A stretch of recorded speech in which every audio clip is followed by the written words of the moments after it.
अच्छा बच्चों, हम बात कर रहे थे इसके मतलब, तो ये हमारा क्लियर हो गया। ये अब हम क्वेश्चंस करते हैं। क्वेश्चन इधर से भी करेंगे और इस साइड स्लाइड में भी हम क्वेश्चन की बात करते हैं। तो पहले हम चलते हैं इधर। ये थोड़ा सा ज़्यादा उन्होंने किया हुआ है उसको।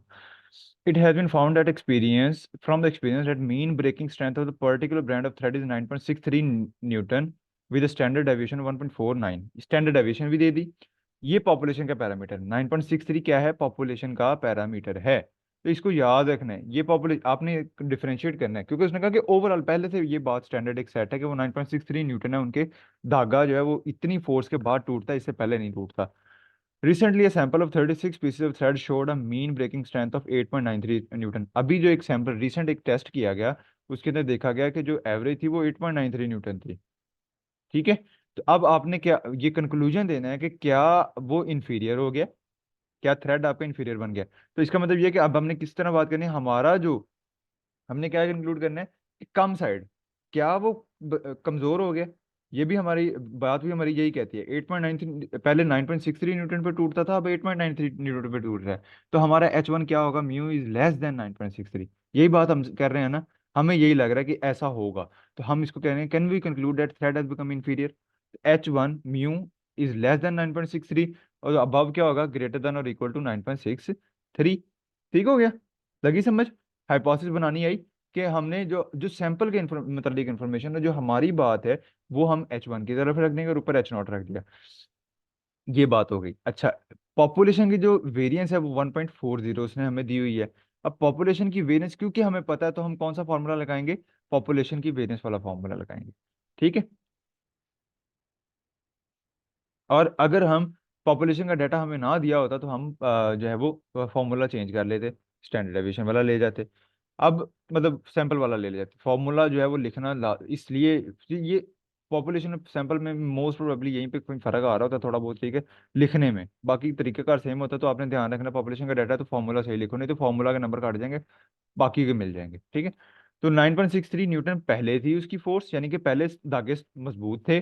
अब जो है उसकी फोर्स कम हो गई है। तो आप ये कॉमन सेंस तो कह रही है कि हो गई है, लेकिन आपने स्टैटिस्टिकल इंप्रूव जो है इसको बात करनी है। क्या साबित करना है कि क्या क्वालिटी कम हो गई है। कम हो गई है तो इसका मतलब ये है कि हमने यही चीज फाइंड आउट करनी है कि कम हुई है कि नहीं। तो ये जो कम होने वाला है, तो ये हमने किस तरफ ले जाना है इसको, 9 लेस देन 9.63। और मैंने क्या कहा था कि अगर H1 के अंदर लेस देन का साइन होगा, तो हमारा डाटा कौन सा हो जाएगा, लेफ्ट टेल्ड डाटा हो जाएगा। ठीक है। अल्फा उसने 5% दिया है, alpha is equal to 5% equal to 5/100 equal to 0.05। ये वही 5 स्टेप हैं, पहला दूसरा तीसरा चौथा तो पंजवा। ठीक है। टेस्ट स्टैटिस्टिक्स के अंदर फॉर्मूला लगाएंगे, z is equal to x bar minus mu over under root. ये आ गया वेरियंस का स्क्वायर ओवर एन। क्या था, पॉपुलेशन का, क्योंकि वेरियंस हमें मिली हुई है कितनी, ये स्टैंडर्ड डेविएशन दी है 1.40 पॉपुलेशन लेवल के वाली लाइन के अंदर उसने ये बात की थी। तो ये वेरियंस ओवर एन। अब ये स्टैंडर्ड डेविएशन है, ये वेरियंस है। तो स्टैंडर्ड डेविएशन का हम जब स्केयर लेते हैं तो वेरिएशन निकल आती है। तो बाकी वैल्यू वही एक्स बार क्या था, 8.93। जो अभी हमने सैंपल की इंफॉर्मेशन ली ना, सैंपल की एवरेज वैल्यू आई। जो सैंपल अगर हमने 10 सैंपल लिए, उनकी जो एवरेज वैल्यू है वो यहाँ पे, माइनस म्यू कितना है 9.63 से छोटा हो या बड़ा हो, H0 के हिसाब से आप देख ले, तो 9.63 के हवाले से आपने स्टैंडर्ड की बात करनी है। तो -9.63 divide by under root, variance की जगह हम लगाएंगे, वेरियंस होता है स्टैंडर्ड का स्केयर। तो ये स्टैंडर्ड डेविएशन की जगह हमने 1.40 और उसका ले लिया square divide by n. N क्या था, 36 पीस का सैंपल, जितने पीसेस का सैंपल लिया गया था, डिवाइड बाय 36 कर दिया, आंसर आ गया -3। ठीक है। अब इसके अंदर ये लेफ्ट एड था, तो इसके अंदर हमने क्या करना था, तब कब रिजेक्ट करना था, जब हमारी जो वैल्यू है वो -z अल्फा से छोटी होगी। ठीक है। क्या होगी, -z अल्फा से छोटी। तो z कैलकुलेटेड हमारी -3 है। -z अल्फा फॉर किसके लिए, 0.05 के लिए। ये टेबल जो मैंने अभी आपको याद करवाया, ये वाला 5% के अंदर हमारे पास कितना स्टैटिस्टिक्स है, 5%। और वन टेल्ड है, वन टेल्ड 5%। ठीक है। तो उसके अंदर हमारे पास जी अल्फा की क्या वैल्यू होगी, वन टेल्ड 5%, 1.645। माइनस लगा देंगे तो -1.645। तो जी कैलकुलेटेड जो है वो हमारा क्या है, -3। ये जो फॉर्मूला से आता है इसको कहते हैं जी कैलकुलेटेड। ये हमारा लेस देन और इक्वल टू, अगर माइनस, ये डिसीजन रूल है कि अगर हम H0 को कब रिजेक्ट करेंगे, अगर हमारा जी कैलकुलेटेड लेस देन और इक्वल टू आ जाए -z अल्फा के। ठीक है। तो ये हमारी जो है वो -3 लेस देन और इक्वल टू है, लेस देन ही है, माइनस जी 0.5 के, जो थी 1.645 माइनस के साथ। ठीक है। तो -3 जो है वो -1.6364 से छोटी है, क्योंकि माइनस के अंदर जो वैल्यू जितनी बड़ी होती है उतनी छोटी होती है ना। तो ये -3 जो है वो इससे छोटी है, इसका मतलब है हम H0 को रिजेक्ट करेंगे, और H0 रिजेक्ट कर देंगे तो H1 जो है वो प्रूव कर देंगे, वो एक्सेप्ट कर लेंगे कि 9.63 से कम हो गई है। इसका मतलब है कि हमारा जो थ्रेड है उसकी क्वालिटी इंफीरियर हो गई है। समझ लगी कि नहीं? जल्दी जल्दी बता दें, एक समझ आएगी, फिर नेक्स्ट क्वेश्चन की हम बात करेंगे। कोई कंफ्यूजन है माइक ऑन करके बता सकते हो, माइक ऑन करके बता दो, नहीं आगे तो हम चैट में भी बात कर सकते हैं, लेकिन जल्दी जल्दी किया करो। नहीं भी कोई क्वेश्चन होता तो बस कह दिया करो नो क्वेश्चन, ताकि मुझे आइडिया हो, एक्टिव रहो साथ साथ, ठीक है। और मैं स्टैट के आपके जितने कंसर्न होंगे आप बाद में मेरे से पूछोगे, तो यही 12 लोग जो मीटिंग के अंदर मौजूद हैं, और एक 13 वो रमीशा, इनके अलावा मैंने किसी का जवाब जो कोई नहीं देना।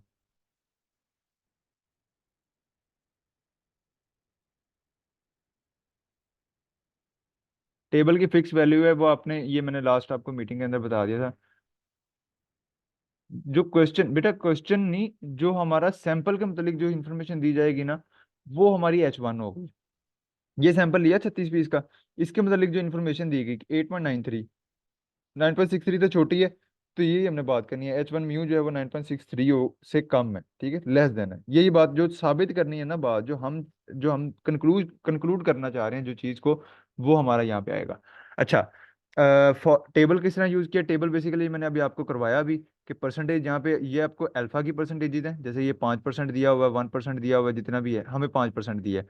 वन टेल्ड, अगर तो वो लेफ्ट टेल्ड है या राइट टेल्ड है, किसी किस्म का डाटा है, सिंगल टेल्ड है, उसके अंदर अल्फा की एज इट इज वैल्यू इस्तेमाल करते हैं। और अगर टू टेल्ड है, तो जो कि यहाँ पे मैं बताता भी रहा हूँ यहाँ पे, कि अल्फा उसके अंदर 0.025 आप इस्तेमाल करते हो अल्फा को, तो 1% टू टेल्ड हो 2.56 आ जाएगी वैल्यू, वो जो फिक्स वैल्यू है। 5% हुआ तो 1.96 आएगी, 10% अगर अल्फा हुआ तो ये 1.645 आ जाएगी। और ये जो है ये उसका हाफ होती है वन टेल्ड के अंदर, sorry, one two tailed half होती है, वन टेल्ड जो है वो सिंगल वैल्यू होती है। तो अगर 5% के अंदर 5% जो हमें दिया, और डाटा हमारा था सिंगल टेल्ड, लेफ्ट टेल्ड है, सिर्फ लेफ्ट टेल्ड है, तो ये वैल्यू इसके साथ माइनस लगा देंगे, -1.645। और अगर ये राइट टेल्ड होता, मतलब ये जो ब्लैक ब्लैक है, या ये जो साइन है ये हमारा ग्रेटर देन होता, हमारा ब्लैक वाला रीजन इस साइड पे होता, तो हम सिंपली 1.645 इस्तेमाल कर लेते वैल्यू, ठीक है। और अगर ये टू टेल्ड डाटा होता, मतलब ये रीजन भी ब्लैक होता, ये भी होता, ये कब होगा? जब यहाँ पे इक्वालिटी और नॉट इक्वालिटी का साइन आ जाए, ठीक है। तो उस केस के अंदर फिर हम टू टेल्ड का डाटा इस्तेमाल करते हैं, ये हमेशा पॉजिटिव वैल्यू ही होगी। नेगेटिव आएगी भी तो उसको आप पॉजिटिव कर लोगे, ठीक है। मतलब अगर पॉजिटिव है तो आप उसको जी पॉजिटिव जी अल्फा से कंपेयर कर लो, अगर नेगेटिव है तो नेगेटिव वाले से कंपेयर कर लोगे, ठीक है। तो जी कैलकुलेटेड लेस देन -जी अल्फा, तो उसकी बेस पे हमने बता दिया कि जो H0 है ये रिजेक्ट करते हैं, कि वो 9.63 से के बराबर या इससे बड़ी नहीं है, और H1 को हम एक्सेप्ट करते हैं कि वो उससे कम हो चुकी है।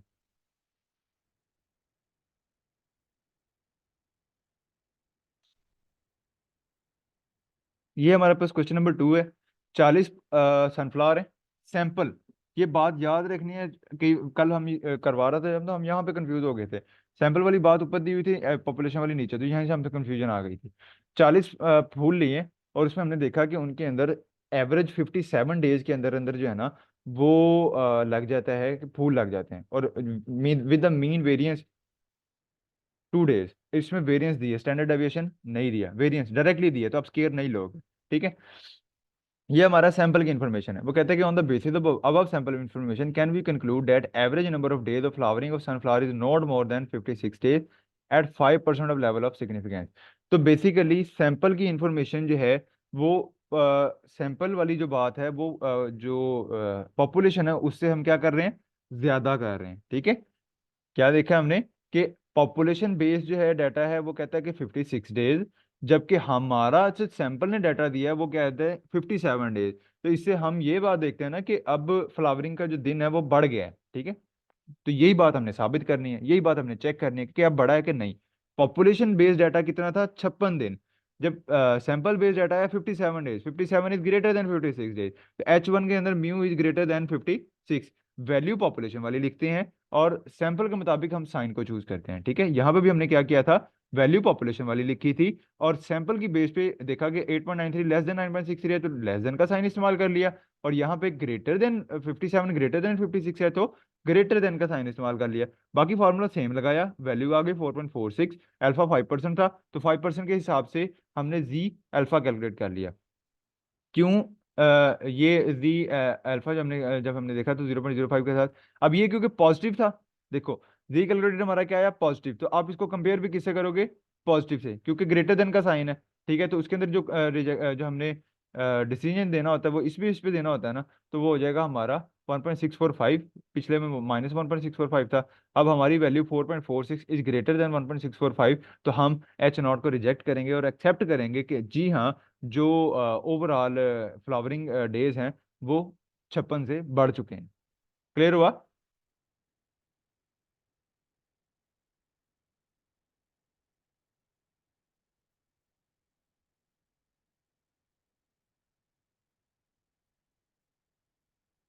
दसना ये एक्टिव हो जरा, मैं ਤੁਹਾਨੂੰ ਕਿਹਾ चैट जी दसी और नाल नाल जहाँ पे भी कोई कंफ्यूजन, ताकि अगले सवाल पे बाद में जाए, पहले यहाँ पे।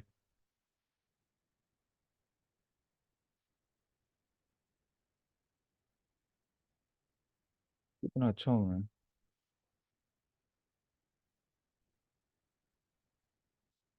ओके, इधर इवनिंग वाले क्वेश्चन में आ जाते हैं। वो कहता है कि 12, ये क्लेम किया जाता है, क्लेम क्या किया जाता है, जो स्टैंडर्ड वैल्यू होती है, ठीक है, कि 12,000 माइल्स पर ईयर जो है ना वो एक गाड़ी चल सकती है उनकी।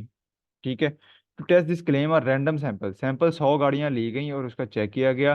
Would you agree with the claim if the random sample showed an average of 12,500 mile and a standard deviation of 2400 miles? Standard deviation भी आ गई, एवरेज हमारे पास भी आ गई, सैंपल इंफॉर्मेशन आ गई। पहले 12,000 है और अब हमारे पास क्या है, 12,500। तो ये 12, ये पॉपुलेशन का डाटा था, सैंपल का डाटा ये था, सैंपल का डाटा पॉपुलेशन के डाटा से बड़ा है, तो H1 म्यू ग्रेटर देन 12,000। तो वैल्यू कौन सी इस्तेमाल की, पॉपुलेशन वाली। और जो म्यू है, वो जो साइन है वो सैंपल के हिसाब से हमने जस्टिफाई कर दिया, पर एच नोट के अंदर लेस देन और इक्वल टू का साइन है। साइन लगाना आया कि नहीं आया? अब मुझे लग रहा है कि आप लोगों को क्लियर हो गया होगा। ठीक है, अल्फा इक्वल टू 0.05, फॉर्मूला लगाया, S square over N, S square ले लो, म्यू स्केयर ले लो, whatever that is. Standard deviation 24,000 दी थी, अब 2400 स्टैंडर्ड डेविएशन है, तो इसका हम क्या करेंगे, स्केयर भी लेंगे। ये उसने डायरेक्टली कैलकुलेट किया हुआ है सर ने। एक्स बार क्या होगी इसके अंदर, 12,500, जो कि हमारी आई थी एवरेज, इसकी स्टैंडर्ड सैंपल की जो इन्फॉर्मेशन आई थी, माइनस म्यू क्या है 12,000, डिवाइड करेंगे एस की जगह आप 2400 का स्केयर ले लोगे, और एन की जगह क्या करोगे, जो सैंपल लिया था कितनी गाड़ियां, 100 गाड़ियां। तो जब आप इसको अभी करके देखो इसको, आपका ये आंसर आता है या नहीं आता, जल्दी जल्दी करो। कि पहले आपने 12,500 में से 12,000 निकाला, तो ऊपर 5,000 आ जाएगा, सॉरी 500 ऊपर आ जाएगा। एस 2400 का स्केयर लेंगे, जब मैं आप लोगों के साथ ही करता हूँ बल्कि।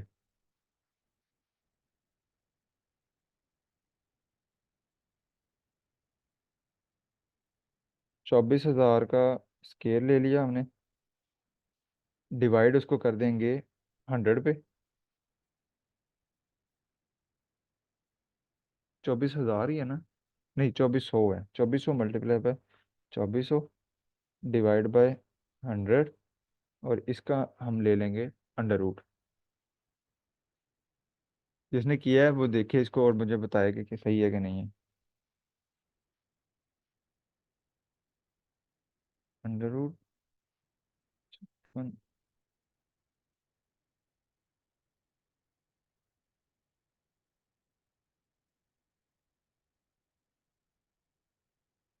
2.08, राउंड अबाउट इतना ही आंसर आया हमारा। ठीक है, तो ये हमने आपको, यानी कि आपको कैलकुलेशन करनी आ गई है, जिसका भी आंसर सेम आया है उसको कैलकुलेशन यहाँ से आ गई है। अब हमने अब रिजेक्ट करना है। ये हमारा, ये इवनिंग वालों ने इस तरह प्रॉपर उसका ग्राफ बनाना होता है। आपको यहाँ से पता लग जाएगा कि ये राइट टेल्ड है, तो बाकी वाले को 0.95 कह दिया और इसको कह दिया 0.05, क्योंकि अल्फा हमें जो है वो 5% नहीं दिया होगा, तो हम ऑटोमेटिकली खुद से कैलकुलेट करेंगे, खुद से एज्यूम करेंगे 0.05, अगर दिया होगा तो आप उसी हिसाब से उसको चूज करोगे। ठीक है, अगर 0.025 दिया हो, still it can be single tailed. ठीक है, 0.025 अगर आपको दिया हो अल्फा, यानी कि उसका मतलब हो जाएगा कि लेस देन ये 2.5 अल्फा दिया हो, तब भी ये हो जाएगा। अगर आपको अल्फा दिया होता 0.01, यानी कि 10%, अभी ये 5% है, 10% दिया होता तो ये पीछे चला जानी थी लाइन थोड़ी सी, ये 0.90 हो जाना था और यहाँ पे आ जाना था 0.01, और उसकी वैल्यू जो है वो आपने इस टेबल के हिसाब से वहां पे वैल्यू लिख लेनी है, ठीक है। तो ये जी अल्फा की वैल्यू 1.645 आई, आपकी जो थी वो 2.083 थी, आपकी वैल्यू जी अल्फा से बड़ी है या उसके बराबर है, तो इसको आप जी कैलकुलेट ग्रेटर देन और इक्वल टू 1.645, ये आपका डिसीजन रूल है कि अगर एच नॉट जो है वो आपका ये, और आपने ये जब देखा कि जी कैलकुलेटेड जो है वो आपके जी अल्फा से बड़ी हो, आपकी वैल्यू थी 2.083, जी अल्फा की वैल्यू थी 1.645, अगर वो इससे बड़ी है जो उसके बराबर होती तो हम उसको रिजेक्ट कर देते, तो वो क्योंकि बड़ी है तो हम उसको रिजेक्ट कर देंगे एच नॉट को, और कंक्लूड करेंगे कि क्लेम क्या है, ठीक है, सैंपल की इंफॉर्मेशन जो है वो सही है। लगी समझ? क्वेश्चन समझ आया? ये थ्रेड वाला क्वेश्चन सेम वही जो अभी मैंने उधर मॉर्निंग को करवाया है।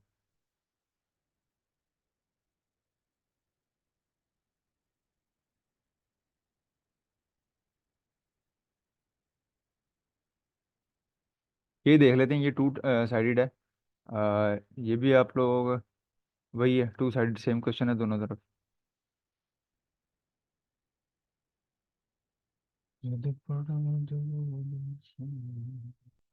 The average amount of pesticide that is packed in can is 6 litres. वो कहते हैं कि एवरेज, ये स्टैंडर्ड है, 6 लीटर है। A random sample of 10 can showed mean amount of pesticide 6.1 litre with standard deviation 0.25 litre. जब हमने देखा तो हमारा हमारी जो वैल्यू आई वो 6.1 लीटर आई। Test whether the process out of control, the amount of pesticide packed in can follow normal distribution, normal distribution को फॉलो कर रहा है, ठीक है। जो ये वाली लाइन है नॉर्मल डिस्ट्रीब्यूशन वाला जो पॉइंट है, ये हमें बताता है कि हमने टू साइडेड पे रहना है। इधर नहीं लिखा हुआ।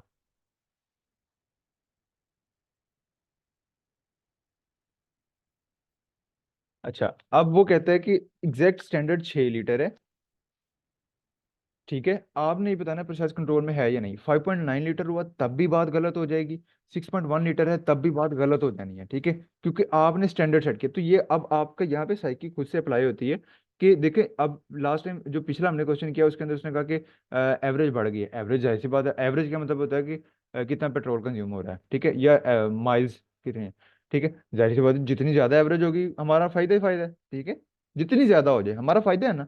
तो उसके अंदर हम ग्रेटर देन वाली साइड पे जा रहे थे। इंफीरियर क्वालिटी, क्वालिटी कम हुई है या नहीं, जितनी ज्यादा कम हुई उतना नुकसान है, ठीक है। तो हम उसमें लेस देन वाला स्टैंडर्ड की बात कर रहे थे। यहाँ पे क्या है कि एक पॉइंट भी ऊपर चला गया एक पॉइंट भी नीचे चला गया, स्टैंडर्ड को नहीं मैच करेगा वो, ठीक है, स्टैंडर्ड के मुताबिक नहीं हुआ है। तो इस तरह का कंसर्न जहाँ पे आप स्टैंडर्ड्स को फॉलो करते हो, मतलब स्टैंडर्ड के मुताबिक चीज होनी चाहिए, ना उससे ज्यादा ना उससे कम। देखो, अगर पेस्टिसाइड ज्यादा चला गया तो किसका नुकसान है?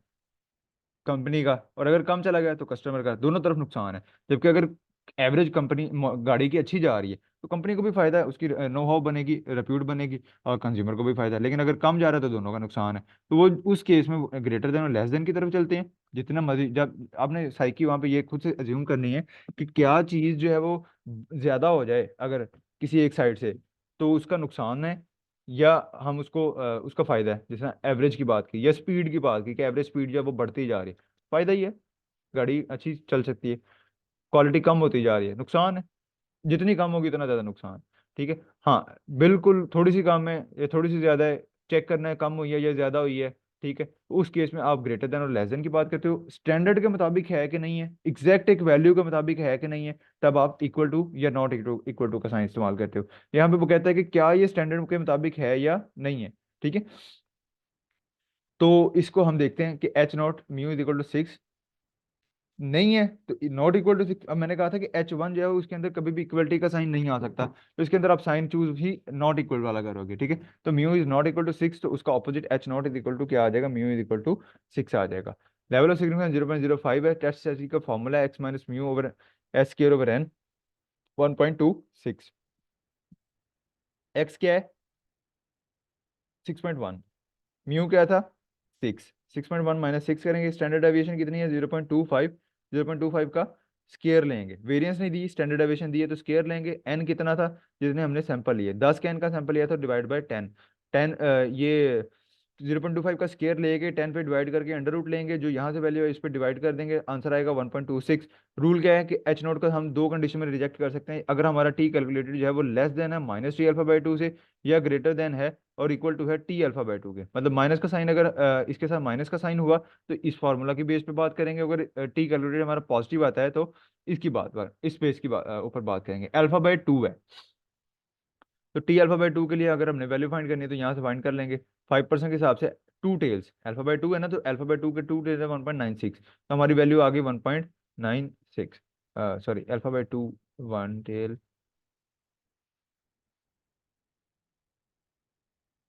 फिर क्या है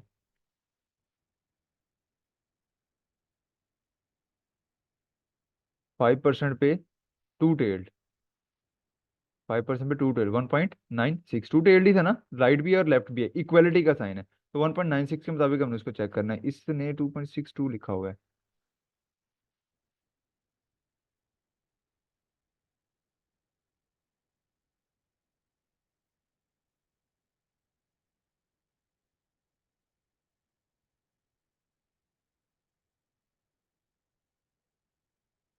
चलो देख लीजिएगा इसका, कोई मेरे मुताबिक तो वही बनता है, बाकी maybe I am getting confuse at this moment, तो वो हम देख लेंगे। α/2 करेंगे तो 0.025 आ जाएगा, 0.025 वाली जो वैल्यू है वो आनी चाहिए थी 1.96, ये 2.32, इसने कितनी दी हुई है 2.262, 2.262 तो है ही नहीं इसमें, ये जी टेबल है, sorry I am just getting confuse, tea table है, जी टेबल था वो। टी टेबल की वैल्यूज डिफरेंट होती हैं, तो 0.050 और इधर से n-1 करेंगे, तो n कितना था 10, 10 - 1 किया तो 9, तो ये टी टेबल है बेसिकली। टी स्टैटिस्टिक्स अप्लाई करते हैं जब इक्वालिटी का साइन आता है, और जब इक्वालिटी के ग्रेटर देन और इक्वल टू का साइन था, या ग्रेटर देन या लेस देन का साइन था, तो हम जी स्टैटिस्टिक्स की बात कर रहे थे ना। अब ये इक्वल के अंदर जो है वो हमने देखना है, टी स्टैटिस्टिक्स की वैल्यू क्या है, n-1 9, तो डिग्री ऑफ फ्रीडम क्या है 9, और अल्फा क्या है 0.05, यानी कि उसको डिवाइड करेंगे 0.025, तो 0.025 और 9 को देखेंगे 0.025 और इधर से 9, तो ये आ जाएगा 2.262, वही वैल्यू जो इसने यहाँ पे ली हुई है 2.6262, ये प्लस है ये माइनस है, तो या तो इससे छोटी वैल्यू हो जाए या इससे बड़ी वैल्यू चले जाए, तो हम उसको क्या कर देंगे, एच नॉट को रिजेक्ट कर देंगे और H1 को एक्सेप्ट कर लेंगे। अब क्योंकि हमारी 1.26 जो है वो पॉजिटिव वैल्यू है, तो पॉजिटिव वैल्यू से कंपेयर किया तो ये उससे क्या हो गई, छोटी वैल्यू हो गई, छोटी। अब छोटी होगी तो इसका मतलब ये है कि एच नॉट को हम रिटेन करेंगे। अब रिटेन करने का क्या मतलब है कि प्रोसेस इज इन कंट्रोल, ठीक है। क्योंकि क्यों रिटेन करेंगे, रिटेन करने, रिटेन एच नॉट का क्या मतलब हो गया कि जो म्यू है वो 6 के बराबर है। अब म्यू 6 के बराबर का क्या मतलब हो गया कि हम जो आपका जो प्रोसेस है जो ओवरऑल वो जो फिलिंग है वो एग्जैक्ट 6 लीटर ही हो रही है, इसका मतलब है कि हम, अब ये पहली कंडीशन थी जिसमें हमने एच नॉट को एक्सेप्ट कर लिया, mu naught is equal to 6। अगर हम एच नॉट को रिजेक्ट कर देते, फर्ज कर लो ये वैल्यू जो है ये 2.262 से बड़ी आ जाती, तो हम एच नॉट को रिजेक्ट कर देते और कंक्लूड करते कि जो म्यू है वो 6 के बराबर नहीं है, या तो 6 के कम है या 6 से ज्यादा है, वो चीज़ हम देखना चाह रहे थे, तो उसके अंदर फिर हम कहते थे कि प्रोसेस जो है वो इन कंट्रोल नहीं है। अच्छा हाँ, वो भी एक थी कि हम टी स्टैटिस्टिक्स की तरफ कब जा रहे थे, जब जो सैंपल साइज है वो 30 से कम है, वो भी मुझे करेक्शन है ये, क्योंकि 10 सैंपल साइज था तो हम टी की तरफ जा रहे थे, यहाँ पे जो सैंपल साइज था वो 36 था तो जी स्टैटिस्टिक्स की तरफ जा रहे थे, यहाँ पे भी वो ज़्यादा था 100 था तो जी स्टैटिस्टिक्स की तरफ जा रहे थे। ये बात हमने मॉर्निंग वाली फाइल के अंदर देखी थी, मैं दोबारा दिखा देता हूँ ये पॉपुलेशन वेरिएंस अगर हमें पता है तो ये फॉर्मूला था, अगर सैंपल साइज 30 से बड़ा है तो ये फॉर्मूला और कम है तो ये, तो जी की तरफ जाओगे तो जी टेबल भी याद रखना है और टी की तरफ जाओगे तो टी टेबल है। टी टेबल की वैल्यू यूजुअली आपको याद नहीं रहेगी, तो आप इसको टेबल मिलेगा आपको, या लिख के दी जाएगी कि टी टेबल की जगह इतनी वैल्यू इस्तेमाल कर लें, ठीक है। और जी स्टैटिस्टिक्स है तो उसके अंदर वो आप 4 5 6 वैल्यूज बनी है, आई थिंक 6 वैल्यूज में वो 6 याद रख लो बेशक, वही आपके इस्तेमाल हो जाएंगी, ठीक है। ये था आपका जो टेस्टिंग हाइपोथेसिस है, दोनों के अंदर टेस्टिंग हाइपोथेसिस जो है वो हमने कंप्लीट कर ली है, ठीक है यहाँ तक। मॉर्निंग इवनिंग दोनों फाइलें मैंने इकट्ठी इसलिए करवाई हैं ताकि आप लोगों को ज़्यादा अच्छी आसानी से आ जाए।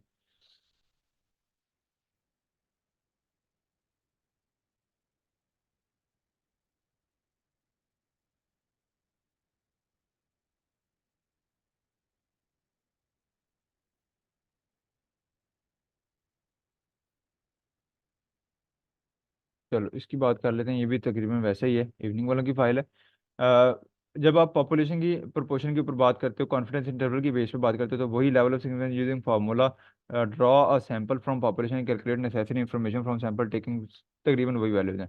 The CEO of large electric utility claimed that 80% of his 1 lakh customer are quite satisfied with the service they receive. Right hypothesis to test the CEO claim. ये छोटे छोटे क्वेश्चन उसने दे दिए कि आपको सिर्फ इस तरह शॉर्ट क्वेश्चन पे आ सकते हैं, हाइपोथेसिस बनाएं। अब ये क्योंकि 1 लाख सैंपल साइज नहीं हो सकता, दैट्स अबाउट पॉपुलेशन, कि उसका जो एक, सॉरी 1 लाख नहीं है, 10 लाख है ना, 10 लाख कस्टमर है उसका, तो इसका मतलब ये पॉपुलेशन है। तो पॉपुलेशन के अंदर आप म्यू का साइन इस्तेमाल करते हैं, पी का साइन इस्तेमाल करते हैं, ठीक है। वो म्यू है वो दैट इज स्टैटिस्टिकल साइन, और ये पी है ये रो होता है बेसिकली, पी लिखा हुआ ये इस तरह करके रो नहीं, वो डेंसिटी का जो साइन होता था इस तरह करके जो लिखते होते थे, ठीक है, ये वो होता है, ठीक है। तो ये बहरहाल ये हमने स्टैटिस्टिक्स बना लेंगे। वो कहता है कि 80% जो है, वो कहता है कि वो क्लेम करता है कि 80% जो है उसके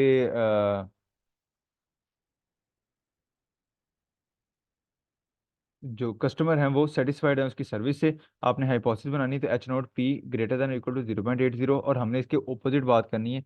तो जो हमारा सैंपल है उसमें वो हो जाएगा P less than 0.80। Out of 80 newborn baby 48 are baby girl, can this sample data support equal sex distribution population. वो कहते हैं कि 80 में से 48 बच्ची जो बच्चे पैदा हुए वो लड़कियां थी, तो आप क्या बता सकते हो कि ये डिस्ट्रीब्यूशन जो है वो इक्वल है। तो इक्वल डिस्ट्रीब्यूशन के अंदर इक्वल का साइन है। तो आप जो अपनी बात करोगे, आपने उसके खिलाफ ही बात करनी होती है। पॉपुलेशन की बात हो रही है 80 के अंदर, तो उसमें आपने बात कर दी कि नहीं बराबर, तो वो आपका एच नॉट है, और बराबर है तो वो आपका H1 है, जो कि नहीं बराबर, और एच नॉट क्या है कि वो बराबर है, ठीक है। लेवल ऑफ सिग्निफिकेंस वाली ये टर्मिनोलॉजी सारी हम कर चुके हैं, पहले ही हो गई हैं। ये जो है P rho minus P nought over S E, hypothesized value, hypothesized value sorry, ये जो वैल्यू यहाँ पे हमें दी जाती है 80%, ये वो पी लिखोगे आप, रो जो है वो उसने अलग से दिया हुआ है, ठीक है। एस सी इंटू पी इसका फॉर्मूला होता है P naught Q naught over N naught. ये अब आई डोंट थिंक सो आप लोगों को ये आएगा, ठीक है, बहुत डीप डाउन फॉर्मूला है ये आगे, ठीक है। इसकी ये फर्दर ऑन बहुत सारी कैलकुलेशन हो जाएगी, इतना लंबा शायद नहीं है आपको, ठीक है। या तो आपको एस सी की वैल्यू दे दी जाए डायरेक्टली, और आपको ये सॉल्व करने के लिए दिया जाए, होगा तो अगर आगे हम देख लेते हैं।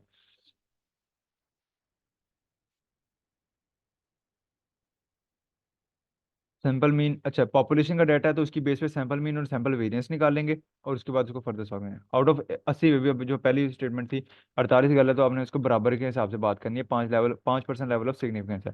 Total number of baby girls in sample, तो ये आप अब जो पी बार है, ये जो पहला है इसका क्या निकालना है, एक्स ओवर एन। एक्स क्या है, जो आपकी आपका सैंपल है, या क्योंकि 80 टोटल थी, और आपका क्या था, मतलब आपका जो कंसर्न था वो 48, तो 48 डिवाइड बाई 80 ये आ गया 0.6।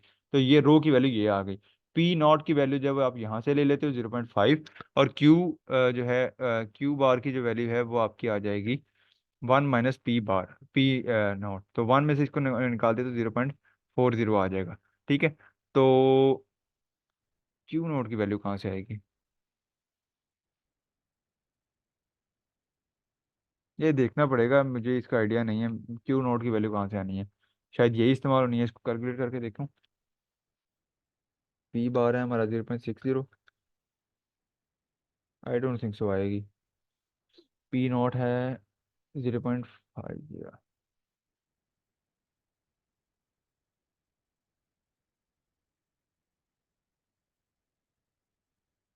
बाकी ये सेम है, ये फॉर्मूला के अंदर वैल्यू कौन कौन सी लगनी है ये फिर मैं आपको बाद में बता दूंगा। बाकी जो उसकी एजम्पशन है, या जो भी हमने देखना है क्या चीज़ है, ये अल्फ़ा/2 के हिसाब से, क्योंकि इक्वल के साइन तो अल्फ़ा/2 के हिसाब से हमने इसका डिसीजन देना है, वो हम कर लेंगे, ठीक है। ये हमारे पास वही दोबारा टेल टेल और रिपीट हुई हैं बातें। क्यू नोट देखना पड़ेगा, सिर्फ क्या है।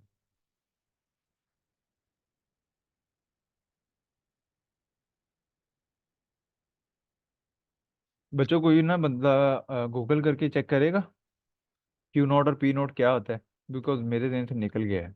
पी नॉट तो ये वैल्यू आ गई ना, ये वाली 0.95 इस्तेमाल कर रहे हैं, जो भी हम इस्तेमाल कर रहे हैं, ठीक है। क्यू नॉट की वैल्यू क्या आएगी,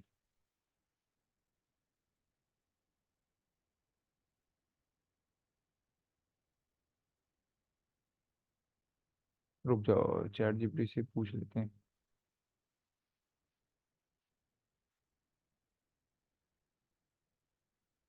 the complement of hypothesized proportion one minus P nought, वही वैल्यू है फिर जो हम इस्तेमाल कर रहे हैं ना। वन माइनस पी नॉट किया है, जो क्यू छोटा क्यू लिखा हुआ है वहाँ पे, तो स्लाइड के अंदर गलती ये है कि ये है कि छोटा क्यू लिखा हुआ है, तो आई जस्ट गॉट कंफ्यूज। ठीक है, तो क्लियर हुआ। पी बार की वैल्यू आ जाएगी 0.91 माइनस 0.95, और क्यू की वैल्यू है 0.09, तो यहाँ पे 0.95 multiply by 0.09 divide by N. N क्या था हमारा, नंबर ऑफ जो सैंपल साइज है 2200 पीसीज हैं। ठीक है, यहाँ पे भी जो इससे पहले वाले थे इसके अंदर भी यही आएगा कि पी बार जो है वो 0.6 आ गई, क्यू बार जो है वो 0.4 आ गई। ठीक है, और जो क्यू यहाँ पे बाकी आप वैल्यूज पुट करेंगे, पी नॉट की जगह 0.5 पुट कर देंगे, बाकी ये सारी वैल्यूज आ जाएंगी। शायद शायद I if I am not getting confuse, दोबारा देखेंगे। पी नॉट जो है वो कहता है वन माइनस पी है। The observed proportion of value P naught, the hypothesized proportion of value Q naught and the complement of hypothesis, one minus P not है यार, पी ओ या पी नॉट। कैलकुलेट करके देखते हैं, calculator अपना on कर रखो, मुझे ये कैलकुलेशन साथ साथ करके बताओ, फिर ये हमें आइडिया होगा ये क्या है। क्यू नॉट हम लेंगे वन माइनस 0.5, तो वो आ जाएगा 0.95 आई थिंक। ठीक है, ये P not one minus P not करेंगे तो पी नॉट हम लेंगे 0.5, तो ये 0.5 मल्टीप्लाई बाय 0.95 मल्टीप्लाई बाय 0.95 ये आ गया, डिवाइड इसको कर देंगे हम, एन कितना था हमारा,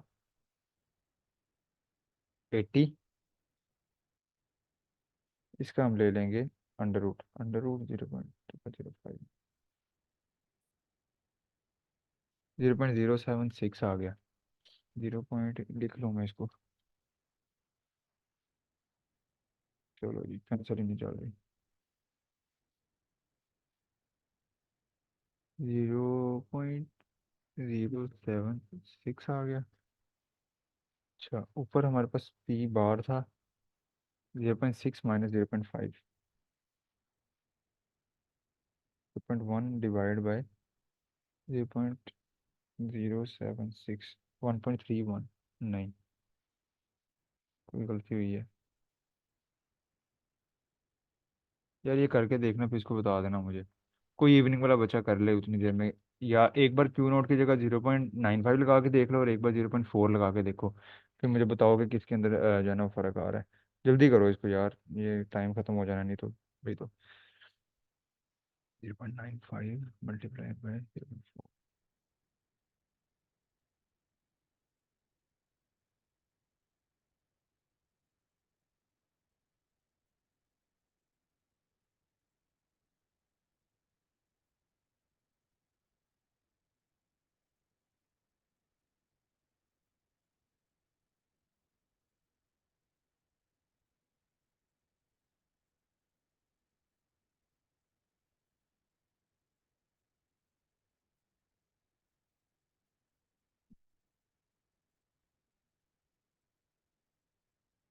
चलो देख के मैं इसको करके बताऊंगा फिर आपको। आगे ये हो गया सारा। अ,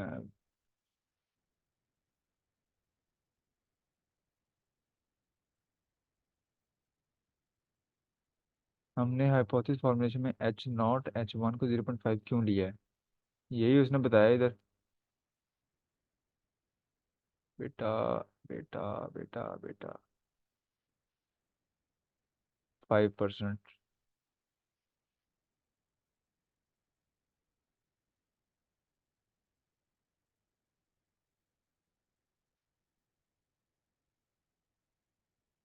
गलत दिया हुआ है नहीं, ये 0.50, मतलब हाफ करना है ना। वो कहता है कि इक्वल डिस्ट्रीब्यूशन है या नहीं है, इक्वल डिस्ट्रीब्यूशन की कैसे बात करोगे कि 50% बच्चे जो हैं वो हों मेल हों, 50% फीमेल हों।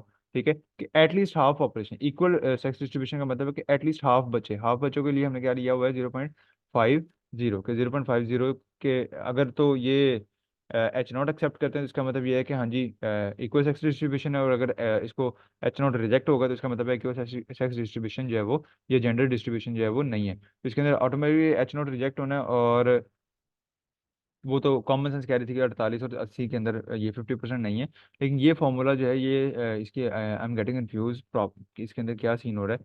0.6 में से 0.5 माइनस करेंगे 0.1 आ जाएगा। उसको जब वैल्यू पर डिवाइड कर रहे हैं तो इतना आंसर नहीं आ रहा। बहरहाल देखते हैं इसको क्या करना है, इसके बाद फिर हम इसको चेक कर लेंगे, ठीक है। यहाँ पे भी ये वैल्यूज को इस्तेमाल करके चेक कर लो, मे बी यहाँ पे हमें थोड़ा बहुत आइडिया हो जाए कि कहाँ पे कौन सी वैल्यू लेनी है। और इसके बाद फिर हम इसको देख लेंगे। ये थर्ड आपका क्वेश्चन है और इसके बाद ये आपको खत्म हो जाता है।